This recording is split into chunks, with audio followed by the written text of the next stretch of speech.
Sa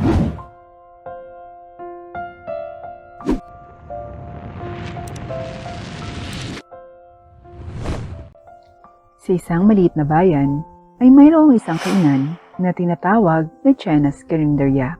At sa kasalukuyan, sa karinderya na iyon, may dalawang babaeng nagchichismisan habang aksidenteng narinig sila ng isa pang babae na nagngangalang Amaya, ang bida ng kwentong ito.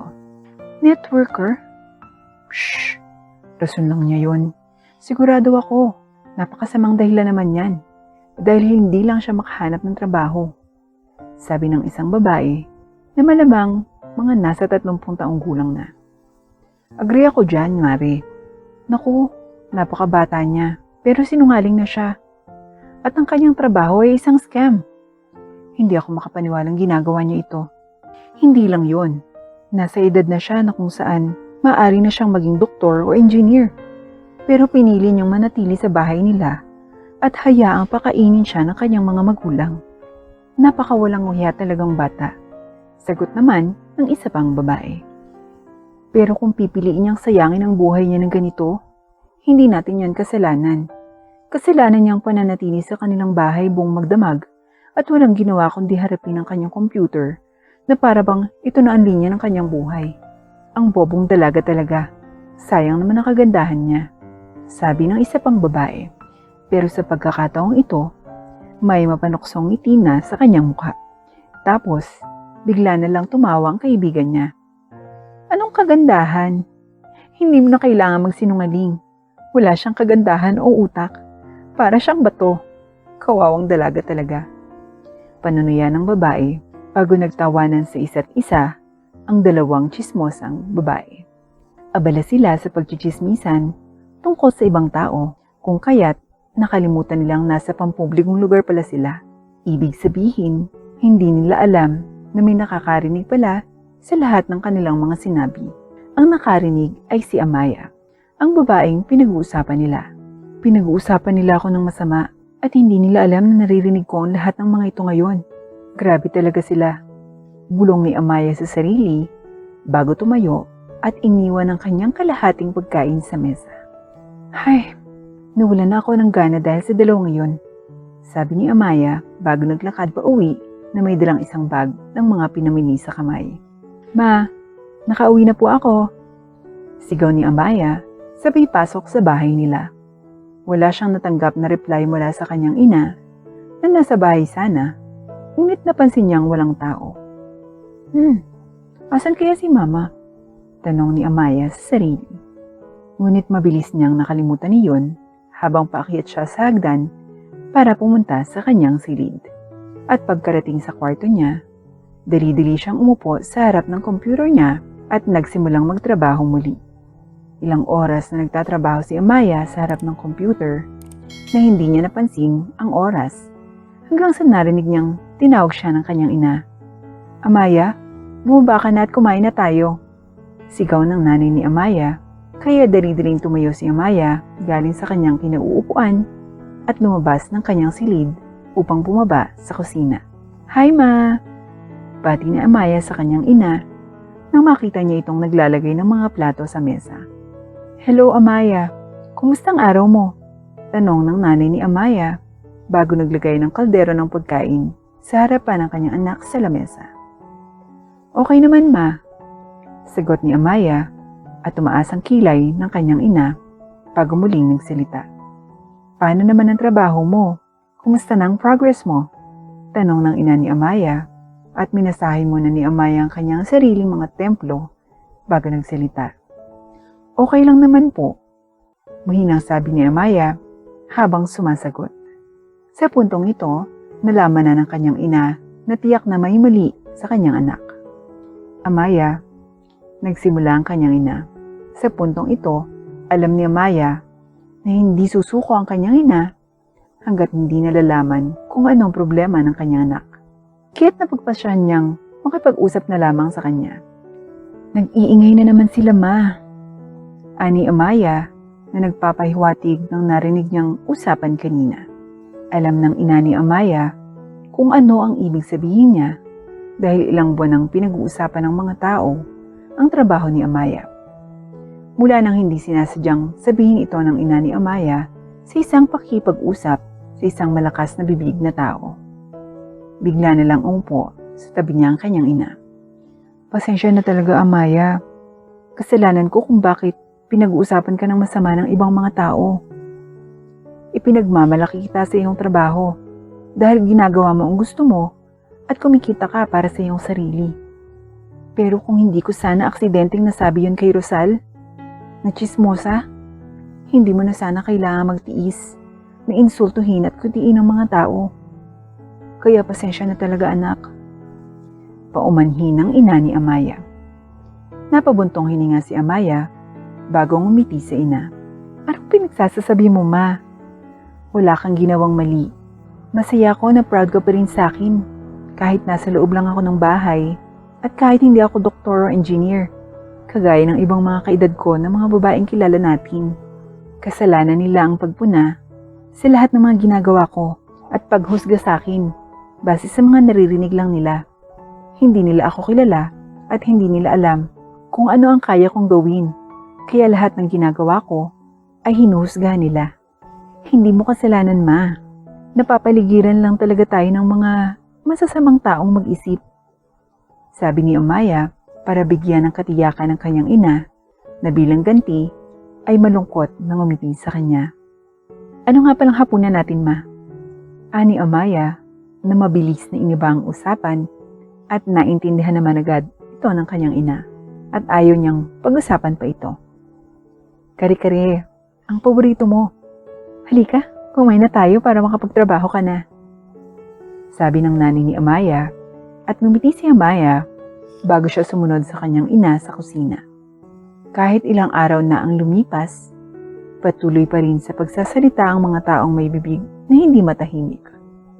Pabigat. May narinig si Amaya na nagsabi habang bumibili siya ng toyo sa tindahan. Nang lumingon siya para tingnan kung sino ang nagsabi noon, nakita niya ang isang grupo ng matatandang babae na nakaupo sa gilid habang nag-uusap at nagtatawanan sa bawat isa.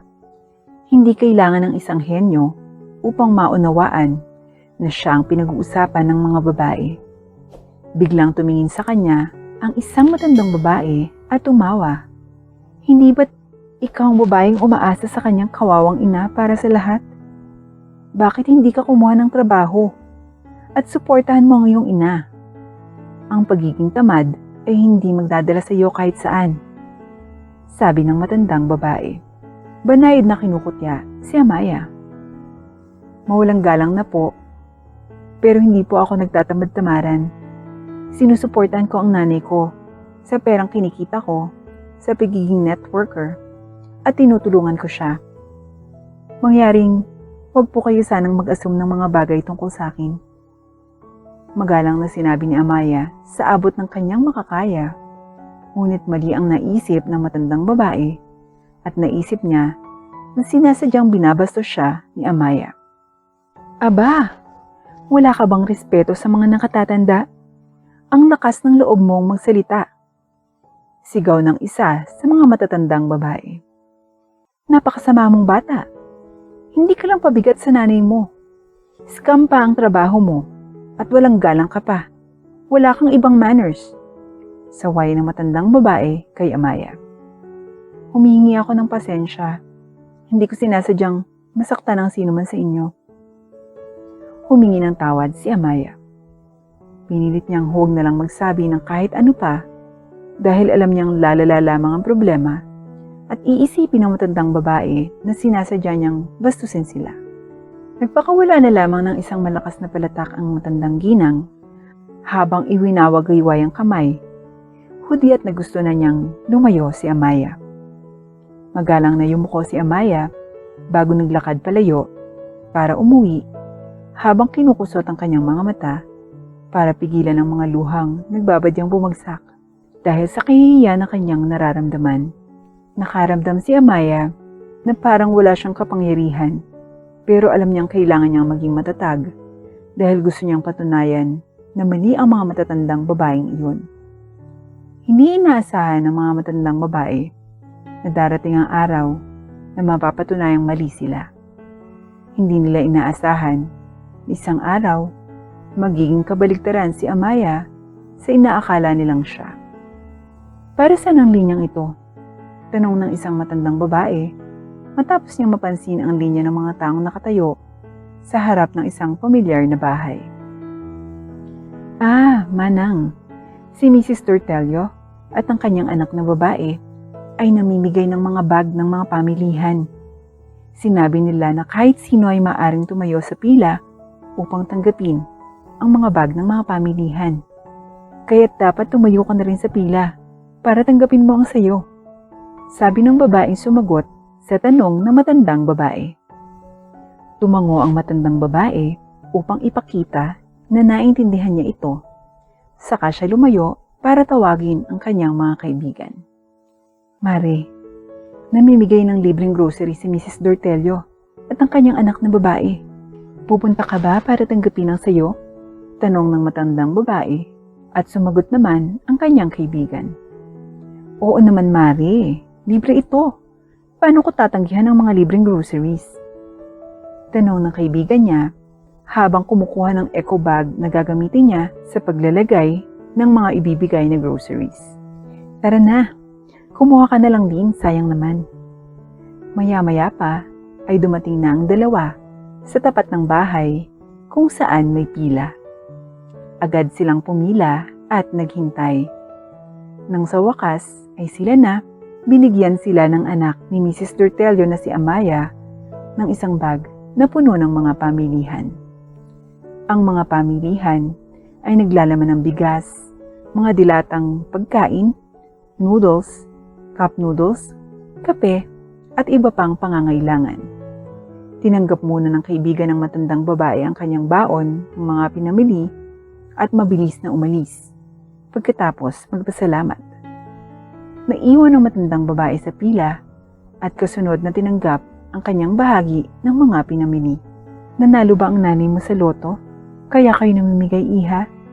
Walang pakundangang tanong ng matandang babae sa dalaga habang tinatanggap ang mga pamilihan. Ah, hindi po ito mula sa aking pera. Sobra na ang kinita ko. Kaya napagdesisyonan kong mamigay ng groceries para sa mga nangangailangan. Ani Amaya at nanlaki ang mata ng dalawang matandang babae. Gulat na gulat sila sa kanilang narinig. Sinasabi mo ba sa akin na ang mga pamilihan na ito ay mula sa iyong sariling bulsa? Imposible yan. Ibig kong sabihin, ang iyong trabaho ay networking. Tinapos ni Amaya ang pangungusap para sa kanya. Bumuntong hininga si Amaya bago nagsalita. Alam kong naniniwala ka na scam ang trabaho ko at para wala ito kumpara sa pagiging doktor o engineer. Pero hindi nyo naiintindihan, Manang. Ang pagiging networker ang siyang rason kung bakit umasenso ako. Naibibili ko na ang nanay ko kahit anong gusto niya at nagagamit ko na ang pera ko sa kahit ano. Ngunit kahit na maaari kong bilhin ang anumang bagay para sa aking sarili, pinili kong gawin ito dahil sa tingin ko, ang pagtulong sa ibang tao ang pinakamagandang regalo na maibibigay ko sa aking sarili at sa aking ina.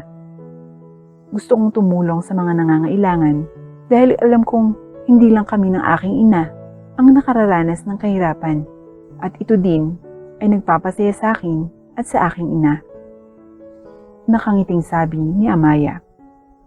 Hindi na napigilan ng matandang babae na yumuko sa hiya. Dahan-dahan niyang ibinalik kay Amaya ang bag ng mga pinamili, ngunit nagulat siya nang bahagyang itulak ni Amaya ang bag ng mga pinamili pabalik sa kanya. Manang, pinipilit kong tanggapin mo po ito. Ang mga groceries na ito ay para sa lahat. At masama ang pakiramdam ko kung hindi kayo makakakuha nito. Sabi ni Amaya. Tahimik na nagpasalamat ang matandang babae habang tinatanggap ang mga pinamili.